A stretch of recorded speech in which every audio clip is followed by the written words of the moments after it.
What's up, world? It's your boy Roche, checking in one time. I wanted to come in with a quick video. This one is why Black lives don't matter. And the reason why I got a smirk is I already know y'all gonna come at me with the bull. But nah, this is actually a video explaining the technical reasons why being black, quote unquote, black in America means that your life doesn't matter. And there's a couple reasons behind it. Let's start with the first one. The very first reason is technically in the eyes of the law, in legalese, which is legal terms that lawyers talk in, which is often seen in a layman's eye as difficult to understand. Legalese is, like I said, lawyer's language. When you look at a lawyer's document, contract, anything like that, if you don't know lawyer terms and how they speak and how they code words, that's just their way of talking. It's their way of communicating with each other. So, like again, it's called legalese. But the word black, legally standing in the U.S. of A., is actually means that you're dead property. African American, obviously, African Americans in America are still seen as 3/5 of human. So the civil rights never actually corrected that like they were supposed to. They actually just helped every other race but quote unquote black people. The reason why I say quote unquote black people is because I don't like to consider myself black, even though obviously I have the skin complexion of someone that would be considered black or African American. I like to consider myself copper colored. Actually, when you go back and look at Webster's dictionary, the 1828 version, when you go back and look at American, the word American was defined as the copper-colored people who were indigenous to the American land. Uh, um, I wish I could pull up this is just a quick video. I might post another one with screen slides and all of that, just proving in screenshots of me proving this stuff. But you can look it up yourself. Look up Webster's 1828 Webster's dictionary, and then look up the word American, and then you'll be able to see that there were the indigenous people were the copper-colored races, and it makes it plain as day. And even if you go back, if you're big into history and the history that was taught to us in these schools, you'll go back and see that through Christopher Columbus's, what I like to call a stenographer, because he just took all his notes. The guy who took all of Christopher Columbus's notes when they first came over here, he did a great documentation. Well, I won't say great, but he did document as far as the color of people that he came across when they first landed, when the ship first made it here. And of course, they were all copper colored. So it's not hidden. I mean, it is pretty hidden. Well, it's not really hidden. It's just they don't teach it. So if you don't have a desire or want to go out and find this information, um, you won't be able to find it, or it won't come. It's not going to come to you. I should say it like that. You will definitely be able to find it. It's actually very easy to find, but it's just not going to come to you. You got to go out and look for it. Just like with anything in life, takes a little hard work. Anything worthwhile, like finding out where you come from, your identity. Yes, I think. Now, I'm not stating that just because we were here prior to slavery and that we were the indigenous people of this land. I'm saying all quote unquote black people, the African Americans of this land were actually already here prior to slavery, prior to Christopher Columbus. This wasn't an undiscovered land. The native, what they consider Native Americans, the Mongolian Indians, who were here as well, weren't the only inhabitants of this land. So when you go back and do just a little bit of research, you're able to quickly debunk all of that. And from what I've been researching, the slave trade was actually told to us in reverse. They they enslaved the Mongolian Indians, made a deal with the Europeans to have the darker skinned, the copper colored skinned Indians put into slavery. So they made a deal in order to stay out of slavery. They made a deal to save their hides, but in the end, you see how it ended up working and not in their favor either. But they're basically what they did is they made treaties with the Europeans who came over. Obviously, Christopher Columbus and the likes made treaties, continued to make treaties with these Europeans. But as time went on, the Europeans continued to go back on their word and continue to take more and more land. But the treaties were basically like, look, if you guys are willing to go on to barren lands and get out of our way, stay out of our way, don't cause us any trouble, we won't enslave you and we won't kill you with our superior weapons. Because they had superior weapons at the time. They had the guns, the muskets, and all we had was bow and arrows and things of that nature. We weren't hip on the gunpowder and things of that nature yet. But but yeah, so we were basically sold into slavery by what is considered the the the mass level considered Indian now. But in all actuality, we are the Aboriginals of this land. Just like on pretty much every continent in the world, obviously, the copper colored person or the copper colored human inhabited pretty much every land first. So we were definitely the Aboriginals, but the story's been told to you in reverse, as if we came from Africa. And in all actuality, the copper-colored Indians that were enslaved, because one, they were defeated in wars and defeated by sickness, and then sold out by the other quote-unquote Indians, the Mongolian Indians. Um, um, after that happened and we were enslaved, they took ships. They did have ships, but the ships were taking the Indians from America to Africa, and then from America to Europe, and then from parts of Europe, specifically Spain, down to Africa. And then after that, then the African Americans started to migrate back to America, or were sent back to America after the slavery, with that after their slave contracts in Africa. So then they migrated, they moved them back to America. So it was told to us in reverse. But basically, this is definitely we're Aboriginals to this land. All it takes is just a few searches. It's not going to be on the front page of Google because nothing that's going to help, nothing that's going to help the race that's being oppressed is going to be on the first page of Google. So just do a little research, keep looking, digging. Shit, it was hard to find even the Webster's dictionary of 1828. You Google that on Google. Most dictionaries after 1900 are online, right?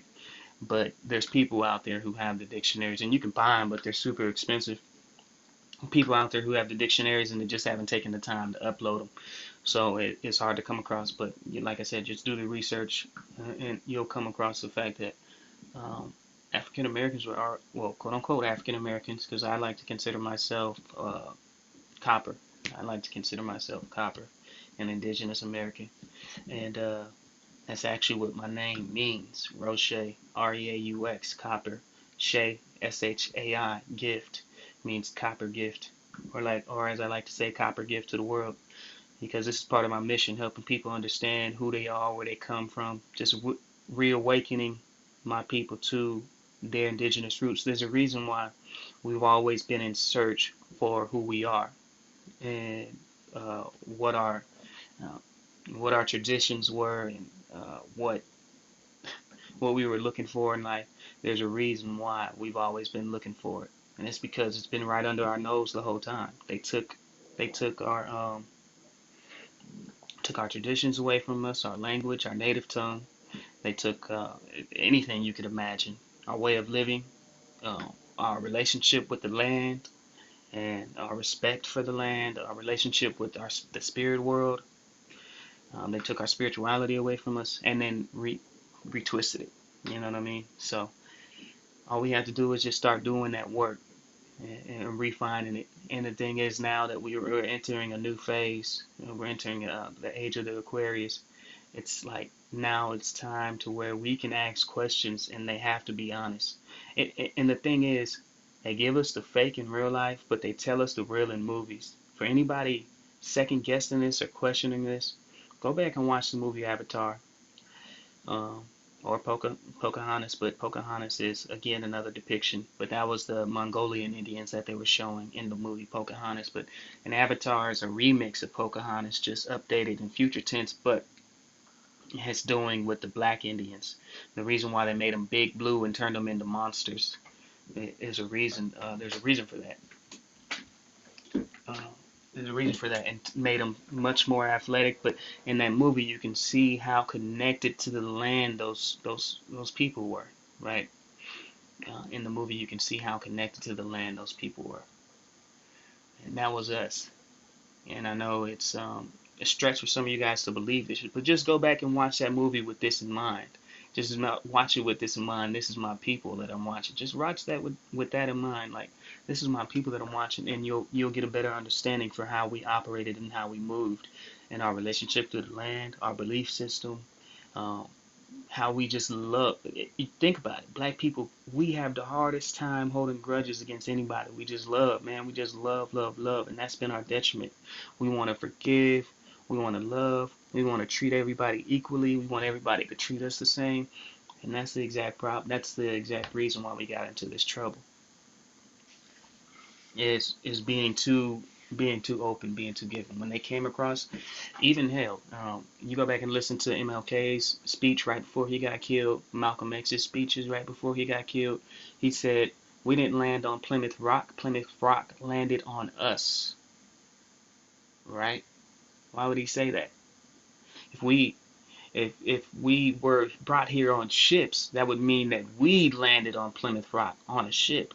But no, the ship came and landed on us. Get it? Same with MLK. He said something to the effect that being exiled in his own native land. He's right before he died. That speech he made in the Masonic Hall, which is weird nonetheless, but I guess he was a Mason. But the last speech that got him killed right before he was gonna go do the that last march he was gonna do, the poor man's march, the last march he was gonna do. He was in the Masonic Hall. He made a speech talking about how we were weaponized and mechanized uh, to be slaves and produce these different vegetations and crops on our own land. And you got to think about it. How would we know how to if we came from Africa, which is a completely different climate, completely different soil, completely different agriculture, completely different system of irrigation, you got everything works differently. If you know how to grow on one land doesn't mean you know how to grow on another, especially when the climate is different. Growing food in Indonesia is not the same as growing food in America, and vice versa. Growing food in Africa is completely different from growing food in America. So how do we know how to grow the food here? And how do we know how to tend to the crop? Obviously, they didn't know because they were just getting here, right? Right. So they didn't know. So they wouldn't have been able to teach us. And to think about it, just again, I'm just saying this to make you think, just think and question things because you don't have to believe exactly what I'm saying yet, but it will spark an inquisitive thought process in your mind. You'll start to say, "Whoa, wait a minute, damn, that does make sense." Then you'll start to do the research for yourself. Once you do the research for yourself, I promise you, you'll start clicking. That's all it was. I remember anybody who's wanting to get into this type of stuff, but they're not willing to do the research yet. You could listen to me, or you can go watch this dude. He's on YouTube as well, named Dane Calloway. This guy kind of opened me up. I started watching him like 3 years ago. Opened me up to the idea. Before that, I've always had this feeling, like, you know what I mean. And I've always had this connection, even since I was a kid, with nature. Like, that's what it's in my DNA, man. It's just that's what our people were like. I would be like, my mom would be like, uh, "Hey, you got a headache? This, and that," and she would always be popping pills, and I would be like, if God created an illness, which I don't think He created an illness. He created illnesses, but well, maybe obviously if we can get them, He did. But He obviously, I always believe that God always created something that can counteract it, something natural that can balance that out, or to alleviate or heal that illness, something natural, some type of plant or herb or whatever. Since I was a kid, I'm talking about 11, 12, asking all stuff like, yeah, so if you got a headache, why can't you, isn't there a plant or something you can take? God always created something natural for you to consume that would heal your ailments. And that's what our people believed in. You think about Native American people, you think about all the old, you think about your great great great grandma and hearing about the stories of how they used to handle uh, dealing with sicknesses and illnesses. They always had some type of concoction they would make that only dealt with herbs and vegetables and some type of stew, but it was always all natural. And you remember, that's where we come from. You know what I'm saying? That's exactly where we come from. Anyway, man, this is running kind of long, so I'm gonna cut it short. Anyway, being doesn't black lives don't matter, and there's a reason for it, because you're considered chattel, which is property. And in the legal definitions, being black means you're considered property, chattel, aka slave. And being considered African American means you're three-fifths of a human that has never been rectified or changed. So we're still considered three-fifths of human. If we're designating ourselves as African American, the civil rights weren't really for us. The civil rights movement was, I'm sure, intentioned, well intentioned, but ended up not working in our favor. It worked for everybody else, every other immigrant race. But even though we're not immigrants, this is our land. But it worked for all the immigrant races that were coming in, like, excuse me, Italian Americans, so on and so forth. And now you see how the civil rights movement has changed, and it's been helping out the LGBTQ community and all of that. But it still has never rectified the initial people it was intended to help, right? So, anyway, man, black people, we ain't black, man. We copper. Get it in your head. You ain't black. Look at your man. Look at my skin, man. I ain't black. Anything black on me but these tattoos and my hair. My hair is black. It's really, really dark brown, but it's black. Whatever. You know what I'm saying? But just look at your skin. Ain't a thing on you black. And black means without color. We are full of color. We're copper. This is red, brown, burgundy. You know what I'm saying? We full of color. We're not without color. So we got to get that out of our heads. We got to get that out of our minds. And we've been played once again. And once we start to, as a people, as a whole, start to see that we've been played, um, we'll start to do the things that we need to do, like the tribes in Australia. The Moaba tribe, the indigenous people of Australia, they recently sued. Anyway, I'm out. But they sued and got some of their land back, and they're making progressive movements to get even more of that land back. So we should be on the same wave, man. It's time. It's beyond time. It's past time. We've been being oppressed for forever, man. It's time to switch things up. It's time to change for the better. It's time to start loving ourselves. It's time to reconnect with who we truly are. That's what we want to do anyway. You know what I'm saying? There's a reason why we don't know our native tongue. They started changing all the goddamn documents and history documents. There's a reason why. Because they didn't want us to connect back to this land. They didn't want us to ever realize that this is where we come from. So they had to pull our native tongue. So it was harder for us to speak to our ancestors. They had to take away our traditions. They had to take away, you know what I mean? It goes on and on and on. But long story short, man, black lives do not matter. And you shouldn't want to be black. You shouldn't want to call yourself black. You are copper. You are a copper guy. You're a copper goddess. You're a copper queen, empress, and emperor. You are copper. You're aboriginal to this land. Don't let nobody take that from you. Oh, God. Anyway, y'all have a blessed day. I'm out of here.